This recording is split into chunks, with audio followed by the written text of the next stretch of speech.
Hi friends, this is the promised extra dose for today, compensating for yesterday's missing session in the evening. So I have kept my promise. Please try and find extra 15 minutes today so that we can actually get back to doing 2 readings per day from tomorrow. Anyhow, even if that's not possible, I'm sure you will have days when you are freer, maybe the weekends, and you will have days when you are busy. So I trust that you will adjust your listening accordingly. So I will do my part, you do yours, right? Alright, so we'll continue our reading. Srimad Bhagavatam, first Canto, chapter 5 from text 16. Vichakshano स्याहर्ति वेदितुं विभोर्नन्तपारस्य निवृत्तितः सुखं प्रवर्तमानस्य गुणैरनात्मनास्ततो भवान् दर्शय चेष्टितं विभोः. Translation: The Supreme Lord is unlimited. Only a very expert personality retired from the activities of material happiness deserves to understand this knowledge of spiritual values. Therefore, those who are not so well situated due to material attachment should be shown the ways of transcendental realization by your goodness through descriptions of the transcendental activities of the Supreme Lord. Purport: Theological science is a difficult subject, especially when it deals with the transcendental nature of God.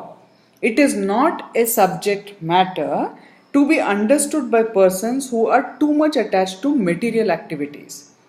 Only the very expert who have almost retired from materialistic activities by culture of spiritual knowledge can be admitted to the study of this great science.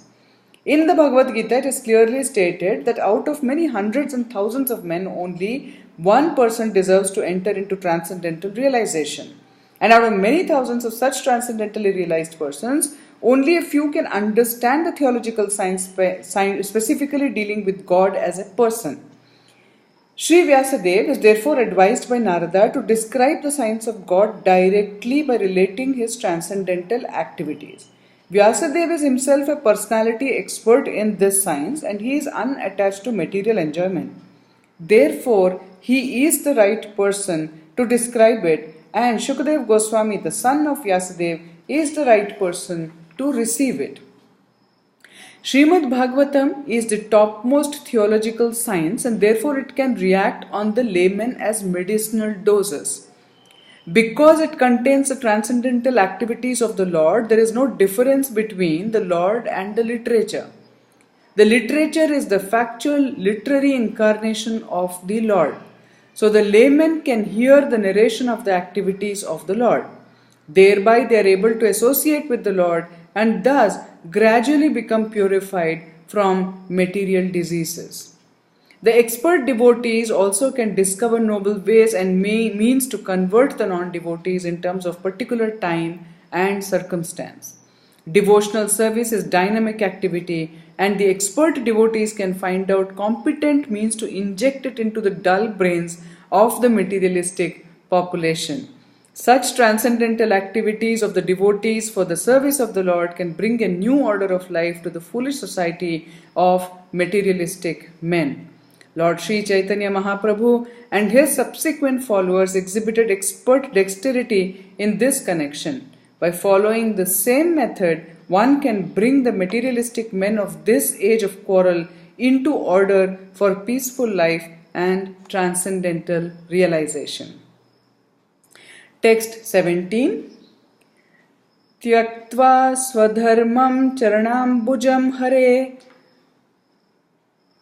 bhajan apakvotha patettato yadi yatra kwa vabhadrama bhudamushya kim kovartha apto bhajatam swadharmataha. Translation: One who has forsaken his material occupations to engage in the devotional service of the Lord may sometimes fall down while in an immature stage, yet there is no danger of his being unsuccessful. On the other hand, a non-devotee, though fully engaged in occupational duties, does not gain anything. Purport: as far as the duties of mankind are concerned, there are innumerable duties. Every man is duty bound not only to his parents, family members, society, country, humanity, other living beings, the demigods, etc., but also to the great philosophers, poets, scientists, etc. It is enjoined in the scriptures that one can relinquish all such duties and surrender unto the service of the Lord. So, if one does so and becomes successful in the discharge of his devotional service unto the Lord, it is well and good. But the Lord, by some temporary sentiment and in the long run, due to so many other reasons, he falls down from the path of service by undesirable association. There are so many instances of this in the histories. Bharata Maharaja was obliged to take his birth as a stag due to his intimate attachment to a stag. He thought of this stag when he died. As such, in the next birth he became a stag, although he did not forget the incident of his previous birth. Similarly, Chitraketu also fell down due to his offences at the feet of Shiva. But in spite of all this, the stress is given here to surrendering unto the lotus feet of the Lord, even if there is a chance of falling down, because even though one falls down from the prescribed duties of devotional service, he will never forget the lotus feet of the Lord. Once engaged in the devotional service of the Lord, one will continue the service in all circumstances. In the Bhagavad Gita, it is said that even a small quantity of devotional service can save one from the most dangerous position. There are many instances of such examples in history. Ajamila is one of them. Ajamila in his early life was a devotee, but in his youth he fell down. Still, he was saved by the Lord at the end. Text 18. Tasyaiva hetoh prayatet kovido na labhyate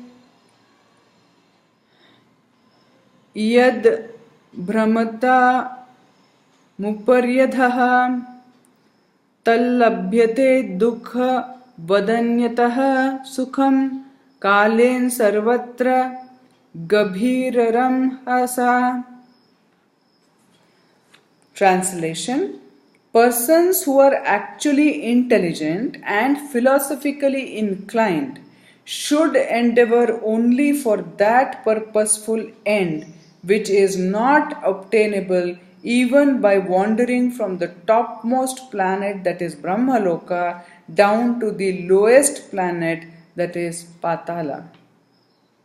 As far as happiness derived from sense enjoyment is concerned, it can be obtained automatically in course of time, just as in course of time we obtain miseries even though we do not desire them.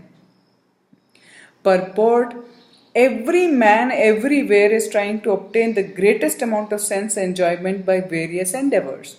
Some men are busy engaged in trade, industry, economic development, political supremacy, etc. And some of them are engaged in fruitive work to become happy in the next life by attaining higher planets. It is said that on the moon the inhabitants are fit for greater sense enjoyment by drinking somarasa, and the Pitraloka is obtained by good charitable work. So there are various programs for sense enjoyment either during this life or in the life after death. Some are trying to reach the moon or other planets by some mechanical arrangement, for they are very anxious to get into such planets without doing good work. But it is not to happen. By the law of the Supreme, different places are meant for different grades of living beings according to the work they have performed. By good work only, as described in the scriptures, one can obtain birth in a good family, opulence, good education, and good bodily features. We see also that even in this life, one obtains a good education or money by good work. Otherwise, it would not so happen that two persons born in the same place at the same time are seen differently placed according to previous work. But all such material positions are impermanent. The positions in the topmost Brahmaloka and in the lowest Patala are also changeable according to our own work. The philosophically inclined person must not be tempted by such changeable positions. He should try to get into the permanent life of bliss and knowledge, where he will not be forced to come back again to the miserable material world, either in this or that planet. Miseries and mixed happiness are two features of material life, and they are obtained in Brahmaloka and in other lokas also. They are obtained in the life of the demigods and also in the life of the dogs and hogs. The miseries and mixed happiness of all living beings are only of different degree and quality, but no one is free from the miseries of birth, death, old age, and disease. Similarly, everyone has his destined happiness also. No one can get more or less of these things simply by personal endeavors. Even if they are obtained, they can be lost again. One should not therefore waste time with these flimsy things. One should only endeavor to go back to Godhead. That should be the mission of everyone's life. Text 19. न वै जनो जातु कथं चना व्रजे जेन्मुकुन्द सेव्यन्य वदंग संस्कृतिं स्मरन् मुकुन्दा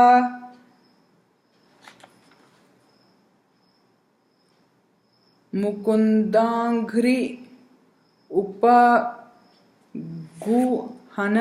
पुनर् विहातुम् इच्छन्न रसाग्रहो जनः. Translation. My dear Vyasa, even though a devotee of Lord Krishna sometimes falls down somehow or other, he certainly does not undergo material existence like others, that is, fruitive workers, etc. Because a person who has once relished the taste of the lotus feet of the Lord can do nothing but remember that ecstasy again and again. Purport: a devotee of the Lord automatically becomes uninterested in the enchantment of material existence because he is rasagraha, or one who has tasted the sweetness of the lotus feet of Lord Krishna.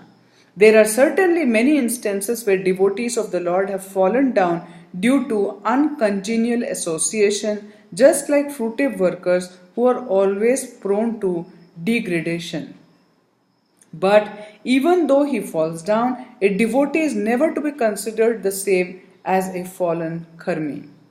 A karmi suffers the result of his own fruitive reactions, whereas a devotee is reformed by chastisement directed by the Lord himself.